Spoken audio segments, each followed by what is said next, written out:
Meus amigos, de volta aqui. Agora vamos tratar da lei de abuso de autoridade. Essa lei de abuso de autoridade, galera, é uma lei que está diretamente relacionada à função do policial, militar, civil, federal, PRF, ou seja, é uma lei que certamente vai cair nas próximas provas policiais, eu digo todas.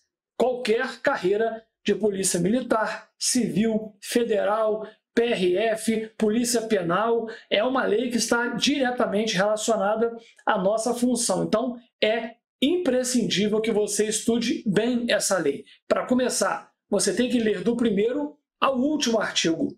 A gente vai tratar dos mais importantes. Eu não vou ler todos com vocês, só os mais importantes. Aqueles mais afetos à atividade policial. Então, você tem que ler a lei toda. Já falei, nas outras também, tem que ler a lei toda. E aqui a gente trabalha os assuntos mais importantes. Beleza? Bora lá, então? Lei de abuso de autoridade. Começaremos com o artigo 1º. Esta lei define os crimes de abuso de autoridade cometidos por agente público, servidor ou não, que, no exercício de suas funções ou a pretexto de exercê-las, abuse do poder que lhe tenha sido atribuído. O parágrafo 1º vai trazer algo que é importantíssimo para a gente estudar aqui, que é o chamado elemento subjetivo. As condutas descritas nesta lei constituem crime de abuso de autoridade quando praticadas pelo agente com a finalidade específica de prejudicar outrem ou beneficiar a si mesmo ou a terceiro, ou ainda por mero capricho ou satisfação pessoal. Parágrafo 2º. A divergência na interpretação de lei ou na avaliação de fatos e provas não configura abuso de autoridade. Então, galera, para começar, uma crítica que se fazia da lei anterior, a Lei 4898, que era uma lei antiga da época da ditadura militar, que trazia tipos penais vagos e abertos. E dizia-se, à época, que era uma lei que protegia de forma deficiente a população. Então, essa lei veio para poder trazer tipos penais mais específicos, que antes eram muito vagos, né? Cercear a liberdade. Como? Então, essa lei trouxe tipos penais muito mais específicos que facilitam a nossa interpretação, como intérprete do direito. Beleza? Então, a crítica que se fazia era essa. Falei com vocês sobre o parágrafo 1º, que é o chamado elemento subjetivo. A observação. Essa lei ela traz um claro elemento subjetivo na prática do crime, exigindo a finalidade de prejudicar outrem, beneficiar a si mesmo, mero capricho ou satisfação pessoal. E é o que está aqui no parágrafo 1º. Se o Estado, através da polícia ou através do Ministério Público, não conseguir provar que o agente praticou a conduta com essa finalidade, não temos o crime. Então, isso é fundamental. É fundamental que vocês entendam e que a questão da prova traga isso, que o agente agiu com essa finalidade, com esse elemento subjetivo. Beleza? Com esse elemento subjetivo. Então, galera, para fechar, vejam o parágrafo 2º. A divergência na interpretação da lei ou na avaliação de fatos e provas não configura abuso de autoridade. O que isso quer dizer? Eu, delegado de polícia, recebo uma ocorrência da Polícia Militar, num plantão, analiso e penso, é caso de flagrante. O camarada já está com 10 pedras de crack na boca de fumo, já tem passagem por tráfico. Eu acho que ele é traficante. Analisando aí o que a gente já viu, artigo 28, parágrafo 2º, para analisar se é usuário ou traficante. Beleza. Lá na frente, o que o juiz faz? Ele absolve. O cara, eu prendo o cidadão, só que o juiz absolve. Eu pratiquei abuso de autoridade no delito de cercear a liberdade de alguém indevidamente, que a gente vai ver? Claro que não. Porque eu fiz ali uma avaliação de fatos e provas, uma análise de fatos e provas, e eu fundamentei a minha decisão. No meu entendimento, como delegado naquele momento, tratava-se de um flagrante delito de tráfico de drogas. Se ele for absolvido na frente, beleza, parabéns. Agora, aquela prisão não foi ilegal, eu não pratiquei abuso, muito por força do parágrafo 2º. Vamos de novo aqui.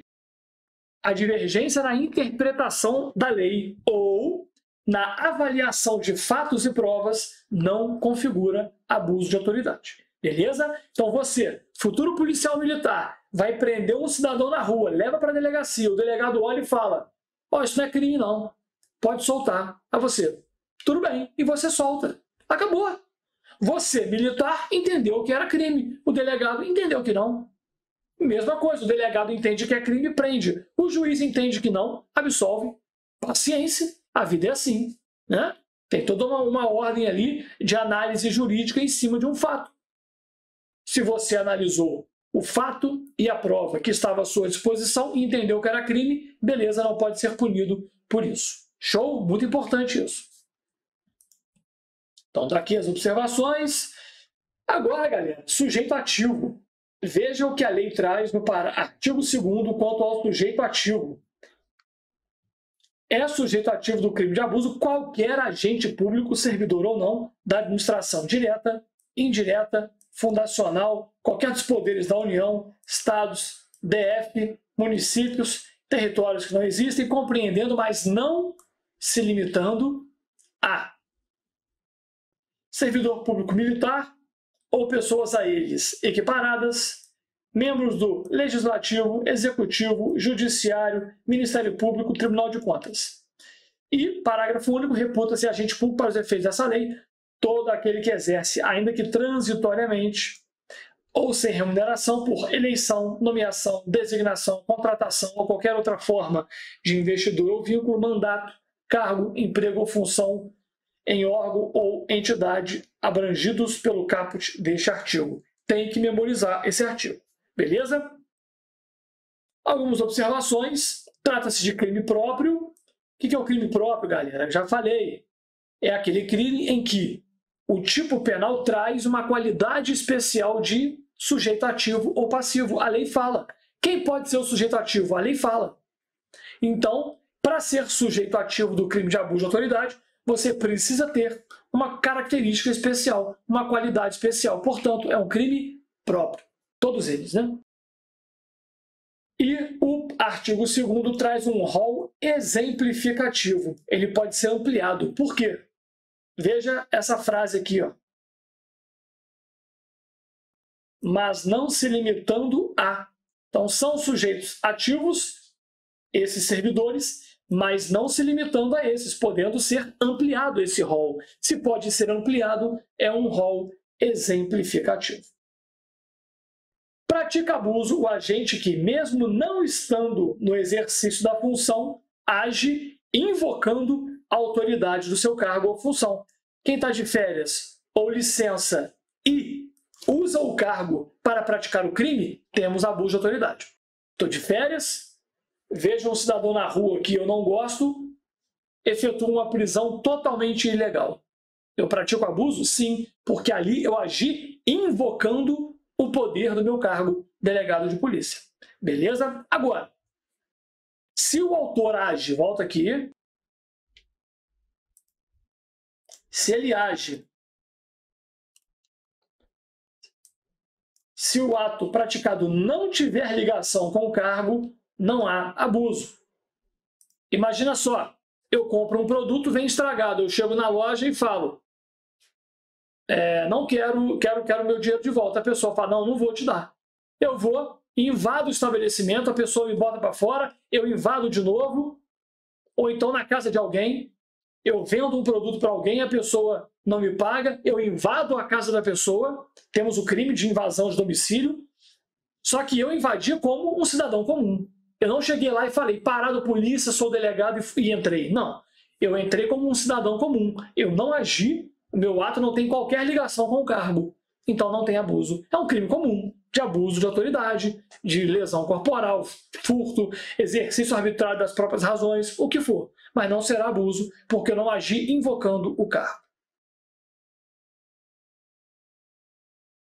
E prevalece a doutrina que o aposentado não pratica. Por quê?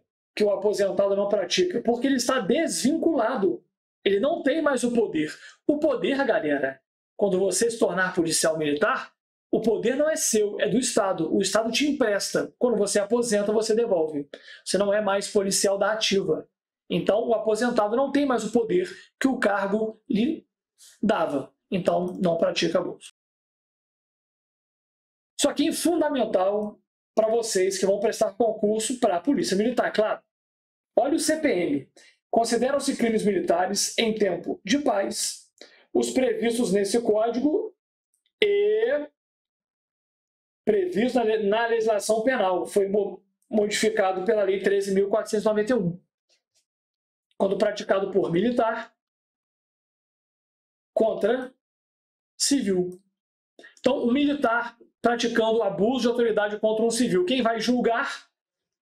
Justiça Militar, porque hoje é um crime militar. Essa súmula aqui não mais se aplica por uma mudança na lei. Antigamente era justiça comum, portanto é a Polícia Civil que investigava o policial militar que agia com abuso de autoridade. Hoje não mais é a própria Polícia Militar, Corregedoria, que seja.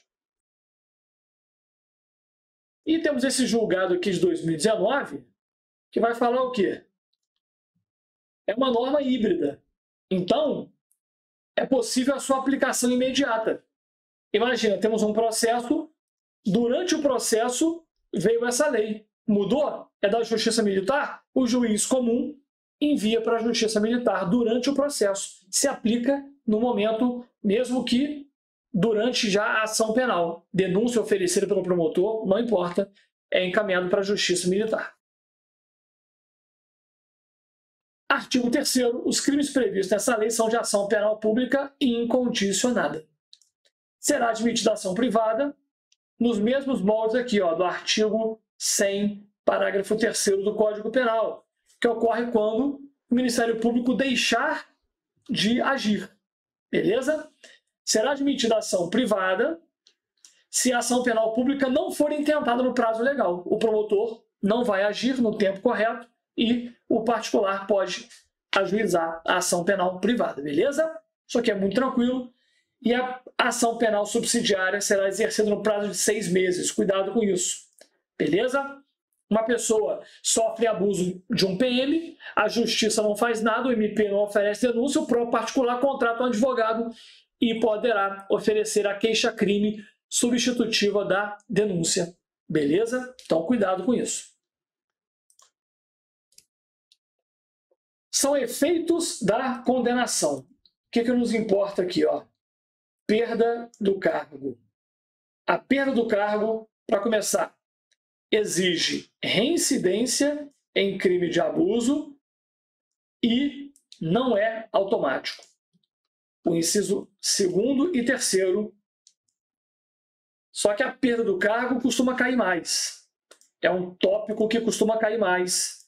A gente tem leis aí, por exemplo, lei de tortura e a lei de organização criminosa que traz a perda do cargo como efeito automático. Aqui não é automático e pressupõe reincidência em crime de abuso. Em crime de abuso, não é qualquer reincidência, beleza? Antes, a perda do cargo era uma pena. Hoje é efeito da condenação. Antes era uma pena. E antes, a inabilitação para o exercício do cargo se limitava ao município da culpa. Hoje, não mais. Beleza?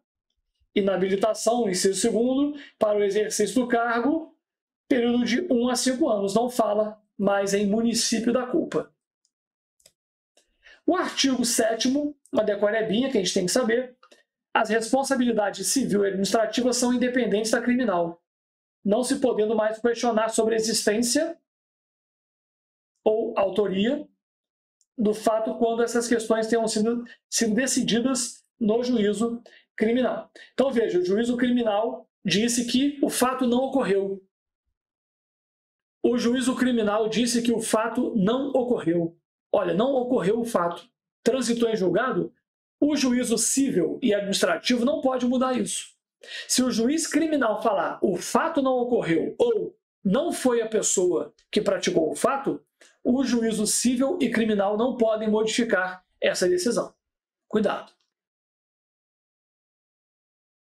Faz coisa julgada no âmbito civil, assim como no administrativo disciplinar, a sentença penal que reconhecer ter sido o fato praticado em estado de necessidade, legítima defesa, estrito cumprimento do dever legal e exercício regular do direito. Ou seja, se o juiz criminal reconhecer qualquer dessas excludentes de ilicitude, o juízo civil e administrativo também não podem mudar esse ponto da decisão, beleza? Pode ter um dano moral? Pode, mesmo que tenha agido em legítima defesa, não sei, dependendo do caso, beleza? Mas se o juiz criminal falar o fato não existiu ou não foi aquela pessoa, ou foi ele, o fato existiu, mas ele agiu em legítima defesa, está de necessidade, o juízo civil e administrativo não podem mudar isso. Show? Cuidado com o artigo 6º e 7º. E agora a gente começa os crimes em espécie, os crimes mesmo lá, digamos assim, a parte especial da lei.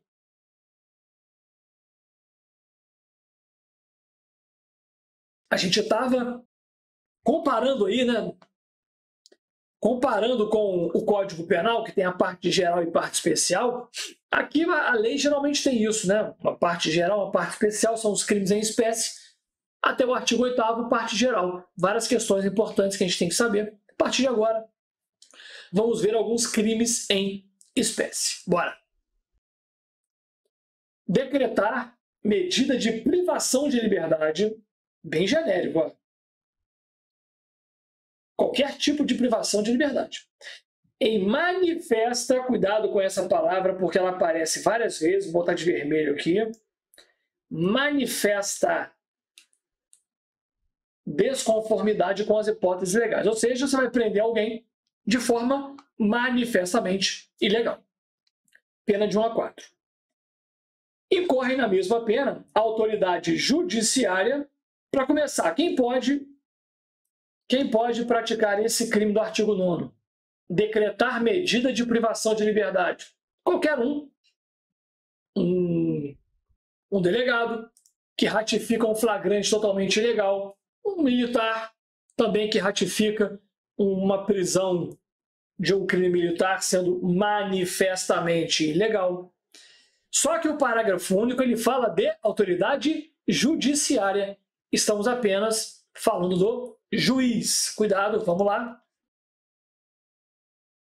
Autoridade judiciária que dentro de prazo razoável deixar de relaxar uma prisão manifestamente ilegal, substituí-la ou deferir liminar em habeas corpus. Quando manifestamente ilegal, quando manifestamente cabível é algo assim que grita aos olhos. Já falei com vocês, a divergência de entendimento e análise de fatos e provas não constitui crime. Aqui é algo manifesto. Por exemplo, a polícia militar leva para o plantão um cidadão que praticou desacato. O delegado olha para ele, conheço esse cara, já me sacaneou. É um crime de menor potencial ofensivo. O delegado lavra o flagrante e não arbitra fiança. Essa prisão é manifestamente ilegal? É manifestamente ilegal. Aí o delegado comunica para o juiz. O que ele faz? Converte a prisão cautelar, que é o flagrante, chamada pré-cautelar, em prisão preventiva. Aí o juiz pratica a modalidade do parágrafo único, inciso 1º. Beleza? Cuidado com isso. Agora, o que é? Deixa eu mudar de cor aqui. O que é prazo razoável? Esse é um grande problema do direito. As expressões vagas. O que é prazo razoável? Qual prazo razoável?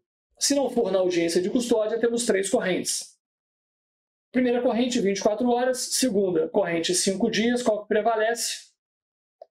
Doutrina. É uma lei nova, né, galera? Então, estamos ainda no campo doutrinário. Rogério Greco, Rogério Sanches, Renato Brasileiro vão falar aqui. 48 horas, analogia ao artigo 322, parágrafo único do Código de Processo Penal. Beleza? Tranquilo? Só para poder ilustrar, trazer um pouquinho de doutrina. Acredito que vai cair bem letrinha de lei, mas a análise de doutrina, como eu já falei, ajuda a compreensão. Artigo 10. Decretar a condução coercitiva. Sabemos o que é, né? A condução coercitiva. Na época da Lava Jato ficou muito famosa. A condução coercitiva, galera, pela lei, ela só pode ser efetivada após 2 ou 3 intimações. A pessoa não comparece, o delegado faz o quê? Ou o juiz. Ah, não vem não? Então vou catar no gogó e vou te trazer. Condução coercitiva é um instituto para você trazer a pessoa à força, pessoa essa que não atendeu a intimação. Você intima, não vem. Intima, não vem. Intima, não vem. Cata no gogó e traz. Na Lava Jato houve um certo abuso. Por quê? Fazia-se condução coercitiva sem prévia intimação, equiparando aí uma prisão temporária. Então, houve uma crítica, tanto é que nós temos hoje um tipo penal específico para isso. Então, veja. Decretar condução coercitiva de... Olha o que a lei faz. Olha a mancada. Testemunha ou investigado. Manifestamente descabida ou sem prévia intimação. O que eu falei com vocês? A condução coercitiva se dá quando a pessoa é intimada e não comparece. Então, se você já conduz coercitivamente sem intimá-la previamente, é o crime. Ou quando manifestamente descabida. Hoje, quando que é manifestamente descabida? A condução coercitiva do investigado para prestar depoimento. O STF já declarou inconstitucional. Vou trazer para vocês aqui. O artigo 260 do CPP. Tivemos uma ADPF 395 e a ADPF 444. Uma trata do inquérito, a outra trata da ação penal. Fato é que o artigo 260 do Código de Processo Penal diz: se o acusado não atender à intimação para interrogatório, reconhecimento ou qualquer outro ato, que sem ele não possa ser realizado, a autoridade poderá mandar conduzi-lo à sua presença. O que o STF disse? Para interrogatório não é possível condução coercitiva. É inconstitucional. Por quê? Se você intima um suspeito, ele chega na delegacia, aí você diz a ele: me conte sobre o fato. Aí ele vai responder: eu quero permanecer calado. O que o delegado faz? Tudo bem. Que deseja permanecer calado, assina, pode ir embora. Então, se ele chega na cara do delegado ou do juiz e diz que pode ficar calado, para que você vai conduzi-lo coercitivamente? Não faz sentido. Se ele não comparece, é um exercício do direito de permanecer calado. O STF entendeu dessa forma. Se ele pode chegar e ficar calado, ele pode simplesmente não comparecer. Então, é inconstitucional conduzi-lo coercitivamente para interrogatório. Agora, para reconhecimento de vítima, por exemplo, aí pode. Você intima um autor de roubo para a vítima reconhecê-lo. Bota naquela salinha, 3 pessoas, 4 semelhantes, bota o cara no meio. Qual o número? Número 4, foi ele. Ele vai ficar parado, ele não pratica conduta ativa, ele vai ficar parado para ser reconhecido. Para isso pode. Beleza? Está na observação aqui. Está na próxima, né? Vamos começar aqui. Para Renato Brasileiro, esse crime só ocorre quando houver a indevida condução coercitiva de... Foi o que eu falei, a mancada lá. Investigado e testemunha. Aqui, ó. Opa, passei. Testemunha e investigado. Não fala de vítima e perito. É possível condução coercitiva de vítima e perito? Sim, dos 4. Investigado, testemunha, vítima e perito. Só que a lei não fala de vítima e perito. Então, Para brasileiro, só há o crime quando for de investigado ou testemunha. E para brasileiro Rogério Greco e Rogério Sanches, somente quando for investigado e não acusado. Investigado é inquérito policial, acusado, ação penal. A galera aí tirando das costas do juiz, né? Fácil, aí fica bonito ser feliz, né? Mas, por uma questão técnica de palavras, aqui ó, investigado. O acusado é no processo penal. Como eu disse, é possível a condução coercitiva do investigado para reconhecimento de vítima, pois nesse procedimento o investigado assume uma postura meramente passiva. Foi o que eu falei. O investigado fica parado ali e a vítima vai reconhecê-lo. Não se trata do direito de não produzir prova, não é uma burla ao direito de não produzir prova contra si. Ele não está produzindo prova contra si, ele está parado. Ele tem que ir.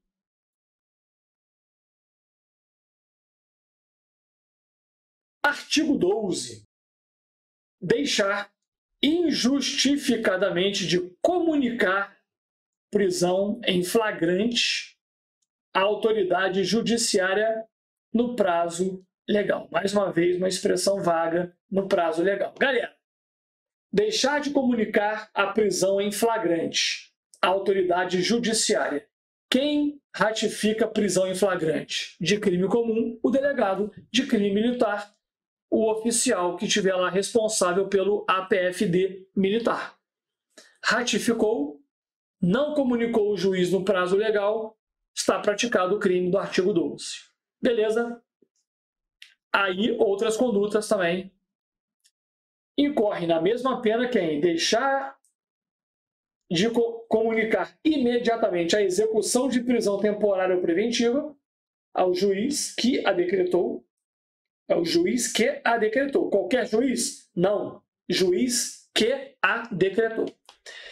Deixar de comunicar, aqui fala imediatamente. E aqui também, imediatamente, a prisão ou de qualquer pessoa e o local onde se encontre a família ou pessoa por ela indicada. 3. Deixar de entregar ao preso no prazo de 24 horas nota de culpa, assinada pela autoridade com o motivo da prisão e os nomes do condutor e das testemunhas. E o quarto aqui, ó, prolonga a execução de pena privativa de liberdade, prisão temporária, prisão preventiva, medida de segurança, deixando sem motivo justo e excepcionalíssimo de executar o alvará de soltura imediatamente após recebido ou de promover a soltura do preso quando esgotado o prazo. Pensando aqui na prisão temporária, 5 dias. O cara está no presídio, aí deu meia-noite, o agente penitenciário fala, tem que soltar o cara, acabou o prazo. O outro, larga mais um dia aí. O cara babaca. Está praticado o crime. Deixou um dia a mais do que a lei permite. Ou o alvará chega, vamos cumprir? Ah, não, amanhã a gente faz isso.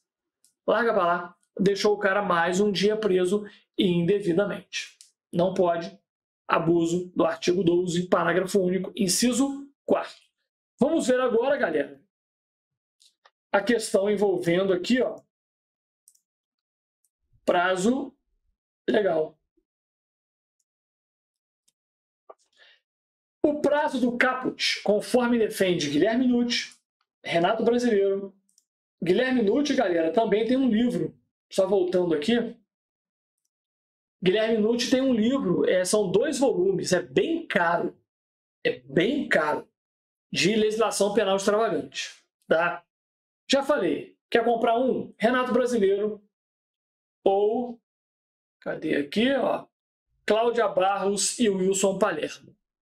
São os 2 que eu gosto bastante. Tem esse aqui também. Deixa eu puxar aqui, ó, só um segundo. Esquematizado. Mas ele é um pouquinho mais sucinto. A Polícia Militar não tem o costume de cobrar algo muito, muito pesado, doutrina muito densa, jurisprudência. Então, talvez esse livro vai lhe servir bastante. Vai tranquilamente. E As questões envolvendo mais doutrina de jurisprudência eu vou trazer em aula, então você vai fazer um bom caderno. Quem tiver isso aqui, para quem tiver, já tem ele, fica com ele. Tá ótimo, sem problema algum. Beleza? Então, bora lá. Então, voltando, o prazo do caput, conforme defende Guilherme Nucci, Renato Brasileiro e Rogério Sanches e Rogério Greco, é de 24 horas após a realização da prisão. Essa comunicação se dá com a remessa do APFD, conforme artigo 306 do Código de Processo Penal. Continuando, vamos voltar aqui, ainda no artigo 12, né? Trouxe para vocês o prazo de 24 horas, que é o prazo da remessa do APFD. Por que isso, galera? Veja que loucura. Se o delegado tivesse que comunicar ao juiz imediatamente a prisão de alguém. Vou ligar para o juiz de madrugada? Ó, excelência, acabei de prender um traficante aqui. Vai mandar uma merda. Hoje, em Minas Gerais, nós temos um sistema de comunicação eletrônica para o juiz. Beleza. Como que funciona? Eu tenho um token, acabou o flagrante, eu vou lá e pum, clico, senha, já comunica imediatamente para o juiz e já ganha número de processo. Mas é um procedimento que existe em Minas Gerais, em BH. Nos outros lugares que não tem isso, 24 horas, porque o juiz será comunicado com a remessa do auto de prisão em flagrante. E tem que ser 24 horas. Beleza? Então tá aí a doutrina sobre o tema. A falta de comunicação deve ser injustificada. Sempre falo isso, galera. É manifestamente ilegal ou injustificada. Exemplo, número reduzido de policiais, a distância entre cidades, podem justificar. Agora, a comunicação da prisão para familiares, o que a doutrina fala? Aí sim tem que ser imediata. Por quê? Porque não há formalidade. Não há formalidade. Como que um juiz fica sabendo da prisão? Com a remessa do auto de prisão em flagrante. Agora, e o familiar? Ligar. Todo plantão que eu tiro, o camarada é preso. Qual o telefone? O senhor quer comunicar quem? Ó, caralho, meu pai. Telefone, é tal. Alô, senhor? Teu filho tal, tá preso aqui na delegacia, endereço tal, pelo crime tal. Beleza? Beleza, acabou. Tá comunicado. Ligação, a gente faz uma certidão, pronto. Então não há formalidade, então tem que ser imediato. Show? Aí, o que a doutrina fala? Não haverá o crime se nenhum familiar foi encontrado ou se o autor dispensar a comunicação. Uma vez um garoto de Ouro Preto foi preso aqui em BH, a PM prendeu, levado para o plantão, eu ratifiquei, eram 200 comprimidos de êxtase, MDMA. Aí eu falei, ei, fiado, vai comunicar a prisão para quem? Ele falou, para ninguém. Meu pai não pode sonhar que eu estou preso aqui. Deixa quieto, eu vou para a cadeia, a hora que eu sair eu volto para casa, não conto nada, e é isso aí. Eu falei, beleza, direito dele. Ele dispensou, na oitiva botei isso, é óbvio que eu não sou maluco, ele assinou, resolvido, ele dispensou essa comunicação. Perfeito. Isso acontece, o cara fica com vergonha. Eu não quero falar para ninguém, não. Mendigo. Pô, já aprendi mendigo bêbado, que não consegue nem falar direito. Você chega pro cara aí, ó, quer comunicar para quem? O cara... Vou comunicar para ninguém. Aí eu coloco lá que o preso encontra-se totalmente embriagado e drogado, não tendo a menor condição de se expressar, tampouco de indicar algum familiar para comunicar sua prisão. Assino, 2 testemunhas e acabou. Resolvido.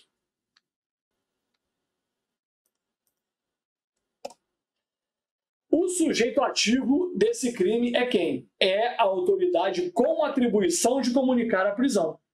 E o crime se consuma no momento em que ultrapassa as 24 horas, de forma injustificada. Beleza? Deu 24 horas e um segundo está consumado o delito. E não cabe tentativa, né? Não tem como você tentar não comunicar. Ou você comunica ou não. Artigo 13. Constranger o preso ou o detento, mediante violência ou grave ameaça, ou redução de sua capacidade de resistência a exibir-se ou ter seu corpo exibido ou parte dele exibido à curiosidade pública. O que é isso? Prende o camarada e bota ali na cara do banner da polícia e a imprensa vem, mete a câmera na cara dele.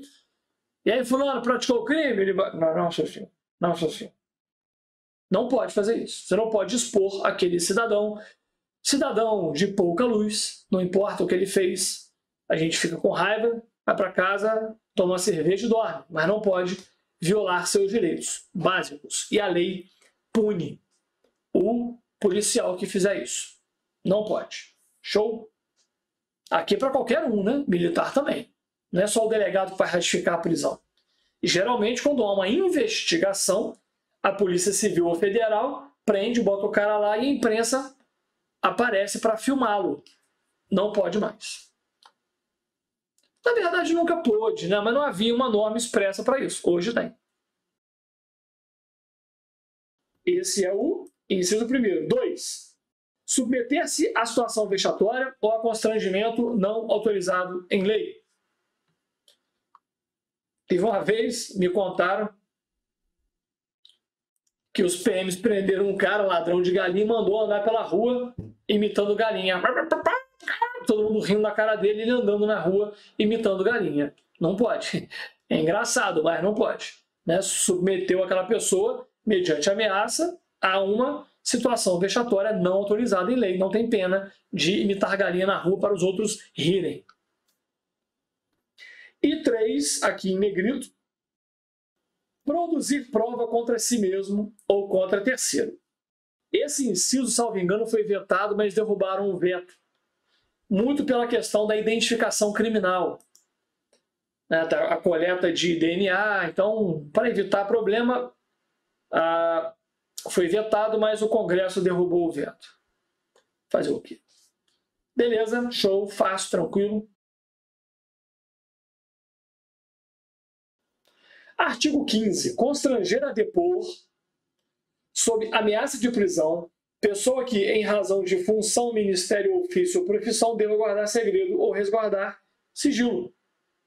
Um padre, advogado que é chamado a falar sobre alguma questão sigilosa entre ele e o seu cliente, ele não pode falar. E não é obrigado a falar também.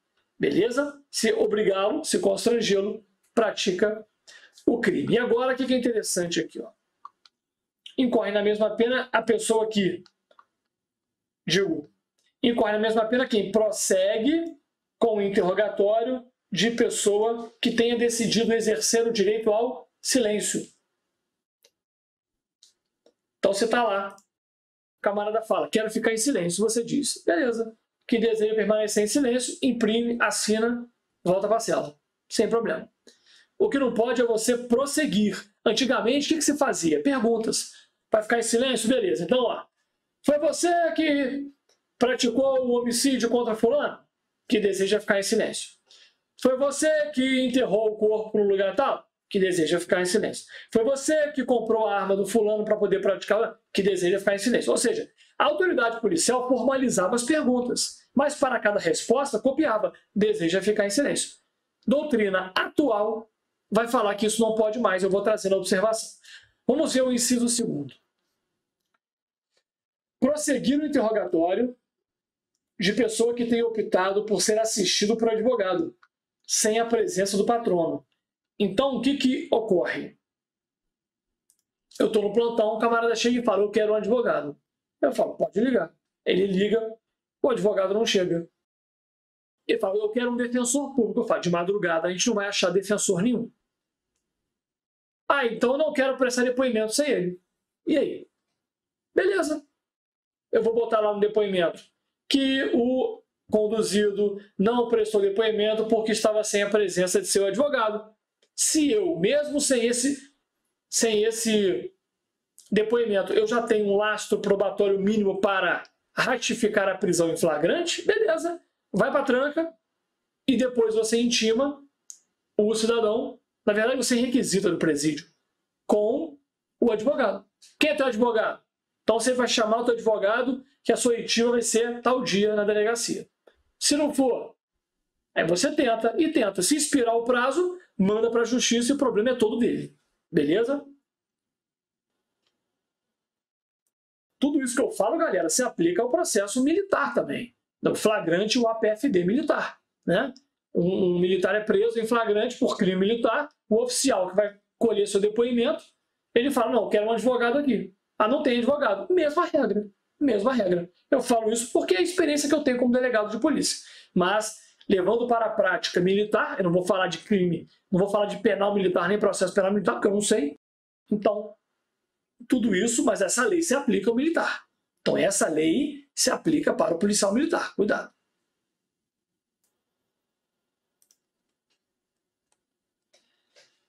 Veja bem o que eu falei. Para brasileiro, Greco e Sanches, se o interrogado disser que deseja permanecer em silêncio, o interrogatório deve ser interrompido, não podendo o delegado ou o juiz formalizar as perguntas.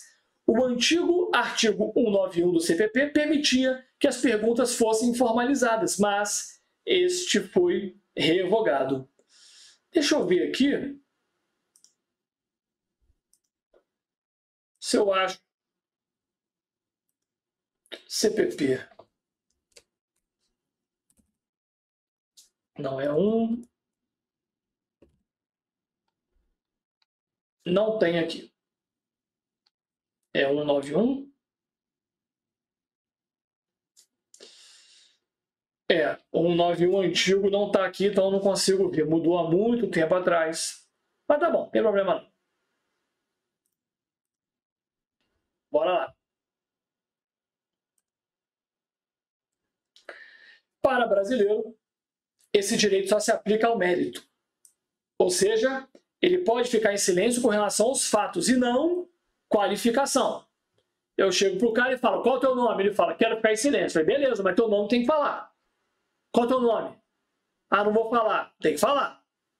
Você tem que se identificar para a autoridade que requisita documentos na rua e na hora do interrogatório também. Você tem que falar. Se der nome errado, crime de falsa identidade, do artigo 307 do Código Penal. Tá? Você não pode alegar direito à ampla defesa, o direito de autodefesa, para poder dar nome errado para a polícia. Nada disso. Então, com relação à qualificação, você é obrigado a falar. Quanto ao mérito, quanto aos fatos, aí você pode ficar em silêncio.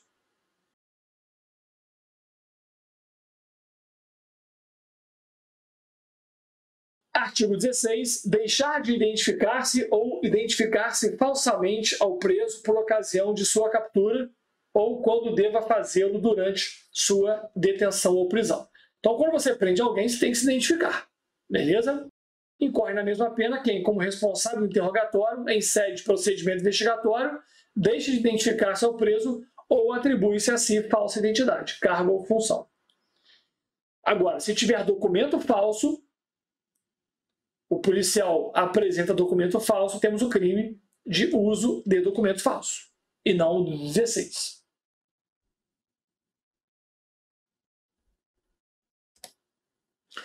Artigo 22. Esse aqui é importantíssimo também. A polícia militar, quando vai prender alguém, tem o costume de entrar na casa do cidadão sem mandado de busca, tomar muito cuidado com isso aí. Qual que é o crime? Invadir ou adentrar clandestina ou astuciosamente ou à revelia da vontade do ocupante imóvel alheio ou suas dependências, ou nele permanecer nas mesmas condições, sem determinação judicial ou fora das condições estabelecidas em lei. Então, quando você invade ou adentra, ou nele permanece. Você já está dentro da casa, o cara fala, vai embora, você fala, não, você permanece. Beleza? É um crime de invasão de domicílio, porém praticado por um agente público na autoridade do cargo. A pena é maior, 1 a 4 anos. Parágrafo 1º.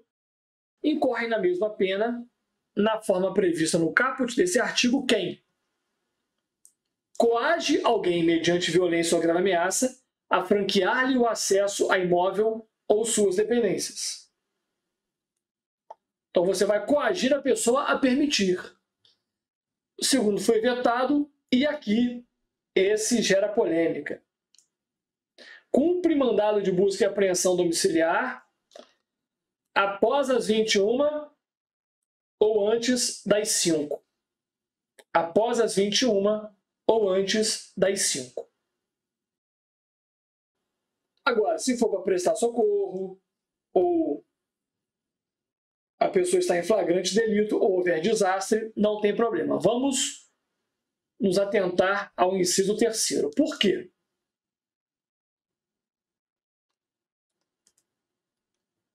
Só um detalhe, diferente do artigo 150,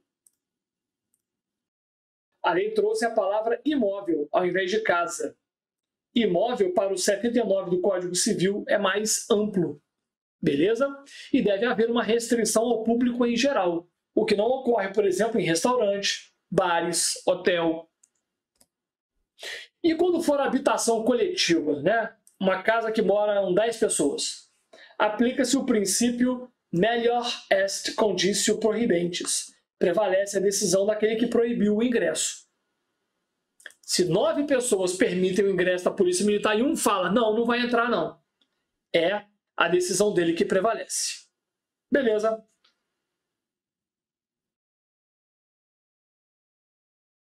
Agora, galera, o que é dia? O que é dia?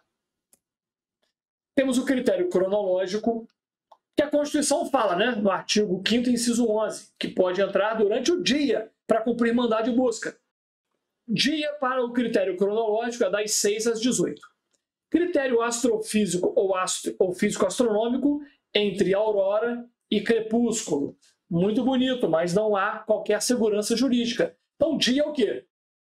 Para mim, na prática, sempre foi de 6 às 18. Cumpri mandado de busca, 6 horas da manhã. Deu 6, pé na porta. Ah, tá escuro ainda, dane-se. Há quem entenda que é quando amanhece. Se for 5 da manhã, 7 da manhã é quando amanhece, até o momento em que escurecer. Mas isso gera uma insegurança jurídica, na minha humilde opinião. Aí, galera, como interpretar esse artigo quanto ao conceito de dia? Que artigo? Esse aqui, ó. Vai falar o quê? O mandado de busca só pode ser cumprido entre 21, entre 5 e 21. Mas dia não é de 6 às 18? Aí nós temos 3 correntes. Primeira delas, de André Boiani Azevedo. O ingresso na residência tem que ser das 6 às 18 para que a prova seja legal. Agora, só há crime se for antes das 5 e depois das 21. Se entra entre 5 e 6 e entre as 18 e 21, não há crime, mas a prova será ilícita. Beleza? É crime antes das 5 e depois das 21. Entre 5 e 21, não há crime, mas para o critério cronológico é de 6 às 18 que a prova é lícita. Então, de 5 às 6, a prova é ilícita, mas não tem crime. De 18 às 21, não há crime, mas a prova é ilícita. E a segunda corrente entende a mesma coisa, mas com o critério astrofísico. Mesma coisa. Ingresso antes das 5 e depois das 21 é crime, mas se for entre 5 e 21, a prova será lícita desde que seja entre a aurora e o crepúsculo. Show? Aí vem Renato Brasileiro. Ó, tá Renatão aqui. Renato Brasileiro, depois eu tiro esse O aí. Renato Brasileiro vai falar o quê? Galera, esquece critério cronológico, astrofísico. A partir de agora é de 5 às 21 e acabou. E esse mesmo entendimento foi exarado pelo Conselho Nacional de Procuradores Gerais dos MPs estaduais e da União. Então agora, a partir de agora, já pode entrar às 5 sem problema algum. Beleza?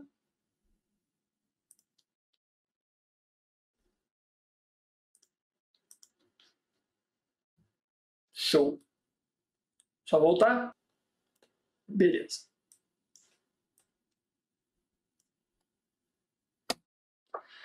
Artigo 23. Inovar artificiosamente no curso de diligência, de investigação ou de processo o estado de lugar, de coisa ou de pessoa, a fim de eximir-se de responsabilidade, ou responsabilizar alguém ou agravar-lhe a responsabilidade. Exemplo. Tem uma arma do lado de fora da casa de um cidadão. O que o policial faz? Ó, joga dentro, imagina só, e prende por posse ilegal de arma de fogo. Beleza? Cuidado com isso. Agora, o finalzinho aqui fala agravar-lhe a responsabilidade. Olha que interessante. O camarada foi preso por porte ilegal de arma de fogo. Chegou na delegacia e falou, beleza, a arma é minha. Aí eu falei, foi você que raspou a arma? Aí ele, quê? Falei, ó, não, a arma tá raspada não. Eu falei, tá, mostrei pra ele. Aí ele olhou e falou, PM, filho da puta. Ele disse que foi o PM que raspou a numeração. Eu falei com o PM, conversei, ele falou, não, já tava já. Criminoso, galera, conhece o direito, tá? Conhece o direito, ele sabe o que é mais grave, o que é menos grave, então, 3 PMs falando uma coisa, um criminoso falando outra, eu acredito no PM. Para mim, o policial está falando a verdade, a não ser que a gente enxergue alguma mentira, alguma contradição, que não foi o caso ali. Mas digamos que seja verdade, digamos que o policial militar tenha raspado, já tinha crime, mas o ato de raspar agrava a responsabilidade do cidadão. Entrando aqui nesse último, ó, agravar-lhe a responsabilidade. Interessante, né? Parágrafo único. Incorre na mesma pena quem pratica a conduta com o intuito de eximir-se de responsabilidade civil e administrativa por excesso praticado no curso de diligência. Quando eu falo administrativo, eu penso em uma sindicância administrativa, né? Ou 2, omitir dados ou informações ou divulgar dados e informações incompletos para desviar o curso de investigação, diligência ou processo. Tem que memorizar esses artiguinhos aí, bem a cara de polícia isso aí. Beleza? Tem alguns crimes que você vê, isso aqui é crime de polícia. Tem que decorar? Claro, é o que vai cair na prova, né? Na prova de delegado federal, a última de delegado federal caiu lá, uma questãozinha. Salvo engano, artigo 31, quando já adianta a culpa em entrevista. Bem característico de uma conduta praticada por um delegado de polícia. Aí caiu na prova de delegado federal. Então a prova pode questionar condutas muito que são particulares de policiais militares. E vocês têm que saber. É bom saber tudo. A questão pode trazer uma questãozinha lá boba que não tem nada a ver com a PM, mas tem que saber os principais. Bora lá. Não confundam com a fraude processual, tá? Aqui é inovar artificiosamente na pendência de processo civil, administrativo, lugar de coisas. Qualquer pessoa pode praticar esse crime, é um crime comum. Esse é um crime próprio. É um crime praticado por funcionário público no exercício da função. É um crime próprio. Aqui é um crime comum, qualquer um pode praticar. 25. Proceder à obtenção de prova em procedimento de investigação ou fiscalização por meio manifestamente ilícito. Olha que interessante. Manifestamente ilícito. Sabemos, quando estudamos processo penal, que temos a prova ilícita, quando há uma burla à lei material, e a prova ilegítima, quando há uma burla a uma lei processual. Aí, dá uma olhadinha aqui.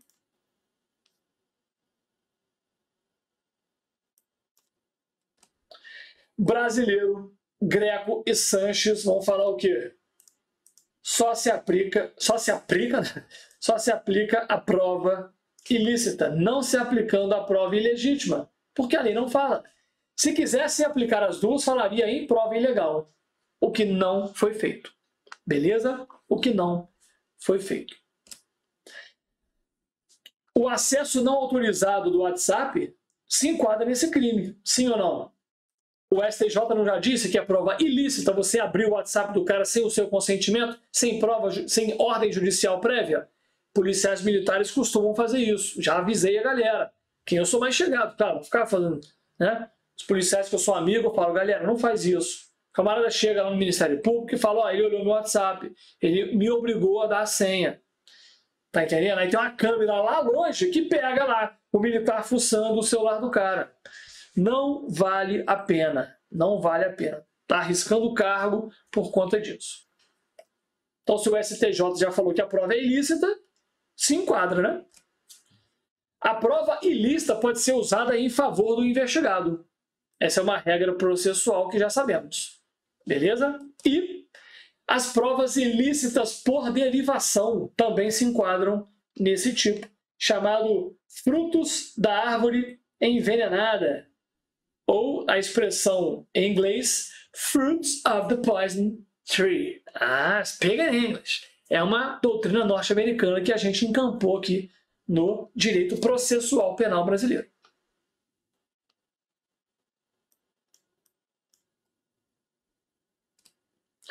27.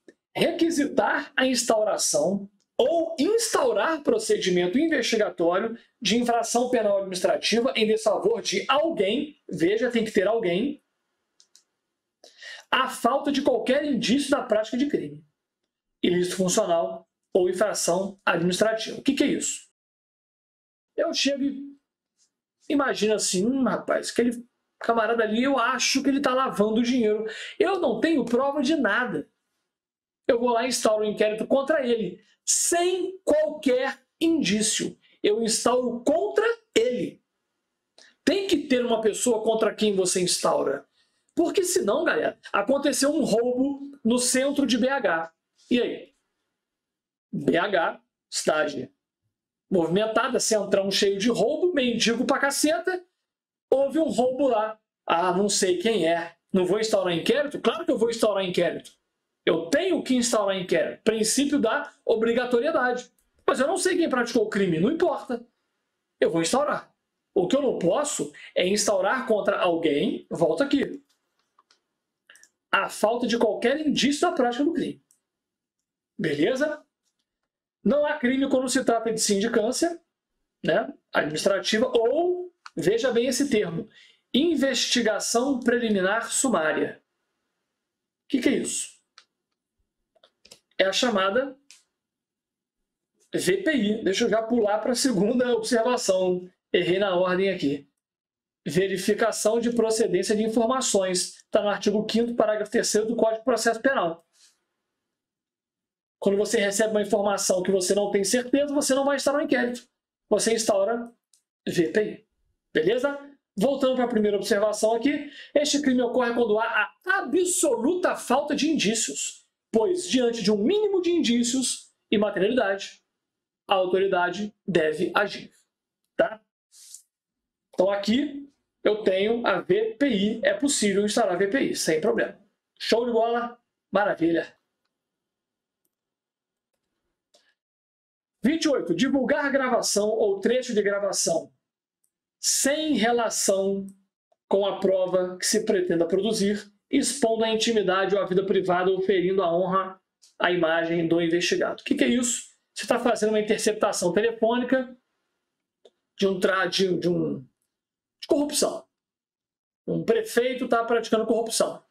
De repente, você pega uma ligação dele para amante e você vai e divulga essa ligação para amante. É esse crime aqui. Um trecho de gravação sem qualquer relação com a prova. Beleza? Para brasileiro, abrange a comunicação telefônica e ambiental também. Beleza? E a gravação não pode ter relação com a prova. A divulgação de uma relação extraconjugal, o exemplo que eu dei, de uma investigação de corrupção. Agora, se tiver relação e mesmo assim divulga, qual o crime que é? Artigo 10 da Lei de Interceptação Telefônica. Constitui crime realizar a interceptação, promover a escuta ambiental ou quebrar o segredo da justiça. Porque a interceptação tem segredo. Se você divulga, está quebrando o segredo de justiça. Olha quem modificou essa lei, o artigo 10. A lei de crimes de abuso de autoridade. Beleza? E o pacote anticrime trouxe o artigo 10A. 30. Dar início ou proceder à persecução penal. Persecução envolve investigação e ação penal. Sem justa causa contra alguém que sabe ser inocente. Você tem certeza que a pessoa é inocente. Beleza? Persecução penal é um conjunto de atividades do Estado que o Estado desenvolve para punir criminalmente alguém. Engloba o inquérito e o processo judicial. Então, um promotor oferecer denúncia também se enquadra aqui. Beleza? Estender injustificadamente uma investigação, procrastinando-a em prejuízo do investigado. Tem a ver com o princípio da duração razoável do processo. Beleza? Então você não pode, sem qualquer fundamento algum, procrastinar a investigação contra alguém. Para fechar, exigir informação ou cumprimento de obrigação, inclusive o dever de fazer ou não fazer, sem expresso amparo legal. Artigo 5º, inciso 2º, diz que ninguém é obrigado a fazer ou deixar de fazer algo a não ser em virtude de lei. E o parágrafo único é a famosa carteirada. Incorre na mesma pena quem se utiliza de cargo ou função ou invoca a condição de agente público para eximir de obrigação ou para obter vantagem ou privilégio indevido. É a carteirada. Chega na boate, polícia! Não dá. É a carteirada. Beleza? Show de bola? Ficamos aqui por aqui. Lei de abuso de autoridade, os aspectos mais importantes. Leiam toda a lei. Toda ela. Show? Tamo junto. Valeu!